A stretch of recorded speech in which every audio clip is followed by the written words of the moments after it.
Hello and welcome to the Biocast with me, Toby, Kem, Andy and Rob. Today's topic will be climate change with an in-depth look at the Intergovernment Panel on Climate Change Report 2014.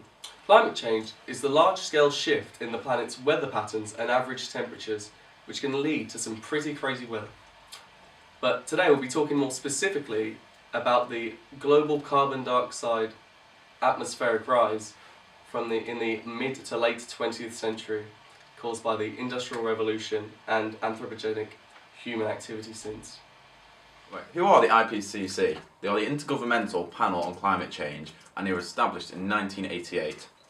They are a scientific body who synthesise the most current climate findings worldwide by using current scientific, technical and socio-economic information. The IPCC is made up of 194 government representatives and produce a new piece of work every 5 to 7 years, which they then present to the governmental world leaders. The most recent studies published was in 2014. In order to be credible, the preparation of the reports has been regularly reviewed and improved over the years. To begin, a scoping meeting is held to develop the outline of the report, which is then approved by the IPCC governing body. Around 2,500 authors are then chosen by the government and the Bureau of the IPCC. The authors then produce a first draft, which is reviewed by experts, and then it's turned into a second draft, which is then further reviewed by government reviewers and experts. The circulation process of the peer review is very wide. In order to check the soundness of the scientific information, there are 3 levels of endorsement to this: approval, adoption, and acceptance. Working Group 1 concludes that evidence that the climate is warming is unequivocal. They also conclude that radiative forcing, that is the amount of energy held in the atmosphere, is positive. Ocean warming dominates this increase in energy and accounts for 90% of the energy increase between 1971 and 2010. They also show that human influence in this is clear and that further emissions will also lead to further change. Lastly, they show that limiting this change will require substantial, sustained effort. So why are the IPCC telling people what they've already known for years? They're trying to estimate the amount of effort that it would take to mitigate the negative effects of climate change. They're trying to make such a comprehensive case for climate change that governments can't ignore it. So what are governments actually doing based on this report? The examples I will be using are developed countries like USA and Norway, and Toby will be using examples of developing nations such as China and Bhutan. Well, different countries are having different levels of success. We'll be basing our country comparisons on 2009 Kyoto Protocol carbon emission reduction pledges. Bhutan has been very successful as it has pledged to maintain its carbon neutrality. This is predicted to stay constant due to the constitutional mandate to maintain forest cover of at least 60%. The Bhutanese forestry sector is pivotal for this as its sequestration capacity currently exceeds emissions. China have pledged to reduce CO2 emissions by 40 to 45% per unit of GDP by 2020. Currently implemented policies predict this target will be met. However, while this may sound good, China is substantially above acceptable emission levels, giving it an unacceptable rating. Norway are currently rated sufficient in their carbon reduction efforts, having pledged to reduce them by 30 to 40% from the 1990 levels by the year 2020. However, under current policy, Norway unfortunately will not be able to reach their targets that they have set. But compared to the Kyoto Protocol, they're doing comparatively well, which has targeted them to reduce the average emission by 16%.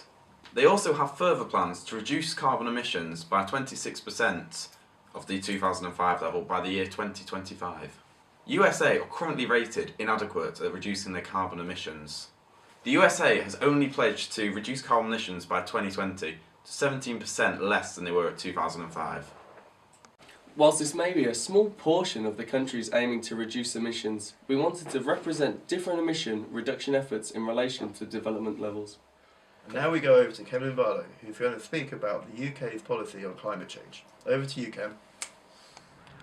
The United Kingdom has been signed up to the Kyoto Protocol since 1995 to help reduce carbon emissions. The Climate Change Act of 2008 was passed by Ed Miliband, the then Secretary of Energy and Climate Change.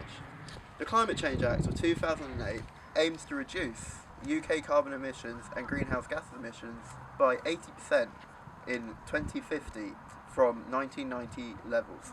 Part of the Climate Change Act 2008 calls for legally set budgets to help reduce carbon emissions over a 5-year period.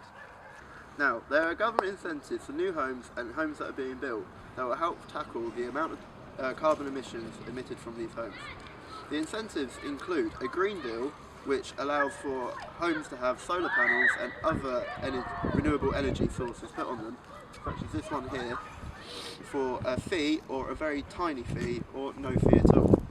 Sometimes these solar panels are able to go into the feed-in tariff, which allows the homeowners to get some money for the energy that they produce. However, there has been some controversy about this over the years. Another incentive is that all homes built by 2016 will have to be level 6, that means carbon neutral. They're also looking into renewable heat incentives that will help reduce heat loss, therefore reducing the amount of carbon required to heat up a home. Thanks for that, Cam. Now to see what can be done in the future. The Cancun Agreements were a set of significant decisions by the international community to address the long-term challenge of climate change collectively. The estimated global emission levels made in the 2020 Cancun pledges are not consistent with cost-effective long-term mitigation trajectories. Meeting this goal would require further substantial reductions beyond 2020 to keep temperature change below 3 degrees relative to pre-industrial levels. Here's an infographic based on information from the IPCC report. We can see different projections for atmospheric CO2 levels in the year 2100 based on how much global carbon emissions are reduced relative to those in 2010. The only one of these outcomes that stays below the target of 2 degrees global temperature change is the top one. As we can see, this would require possibly more than 100% decrease relative to current emissions.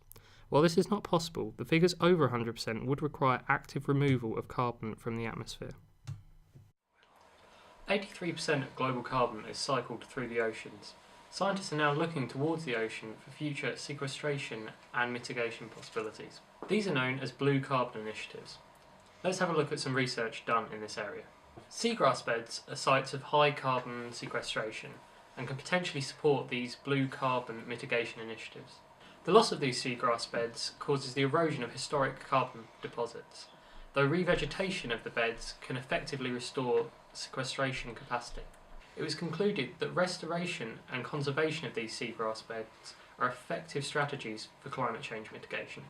Another way in which marine systems play a role in sequestration is from sperm whales consuming prey at depth and then defecating in the photic zones, thus allowing iron to be used by primary producers, which will then act as a carbon sink when they die. Sperm whale numbers have been decimated over the last 100 years. However, their numbers are beginning to rise again due to the decline in whaling from nations around the world. In a similar vein to seagrass beds, glass sponge reefs are also being looked at as an effective sequestration method. It has been shown that modern sponge reefs in the northeastern Pacific have been removing up to 227,000 kilograms of bacterial carbon daily. This is nearly an order of magnitude less than the 1,380,000 kilograms of bacterial carbon removed daily by reefs in the past. It's concluded that conservation and restoration of these past reefs, which used to cover the continental shelf, would also be an effective climate change mitigation strategy. I guess that's all we've got time for today, folks. But from me, Toby, Andy and Rob, it is a goodbye. See you later.